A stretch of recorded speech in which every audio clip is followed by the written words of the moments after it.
my video about the Tilta Khronos system, I mentioned that it's quite annoying how the two USB-C ports are so close together that if you want to use one of those mic adapters, for example from Holy Land, that work perfectly fine with phones, and then you have the issue you can no longer use both ports because obviously it's too big and it's blocking it. But as you can see, you can just get a very cheap adapter for a few bucks. For example on Amazon, this one is from Silkland. I would take one of the ones with good reviews, because if you take the absolute cheapest, it might not work, or yeah, I wouldn't guarantee it. But most of them are all basically the same. It's just a simple right angle USB-C adapter.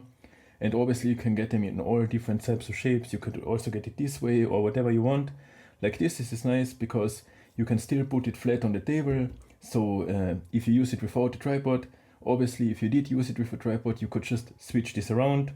And then you could see the audio levels that are hidden right now.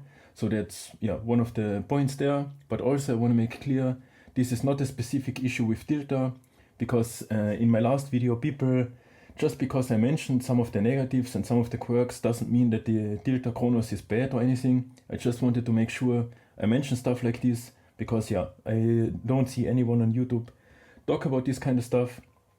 But this issue is also, for example, on the Moment Super Cage, where you would use the USB-C mic here, and then obviously it's blocking the headphone jack. So yeah, there is that. On a bunch of other hubs, it's also blocking something. So yeah, don't get hung up on the brand or something. This is a universal issue, but as you can see, you can always fix it with a simple adapter. The only caveat, I would never use an adapter like this for the SSD, because you never know.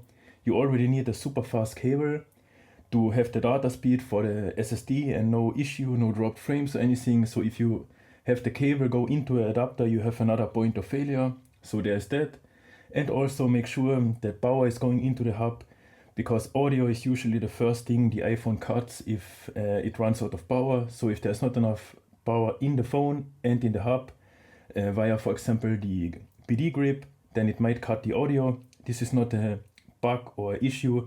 It's just the way how the iPhone handles to stay alive and not turn off, to cut one feature after the next basically before it really turns off.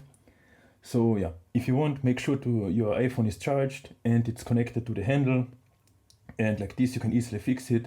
I also tested it on the Super Cage, and just a quick tip. Thanks for watching.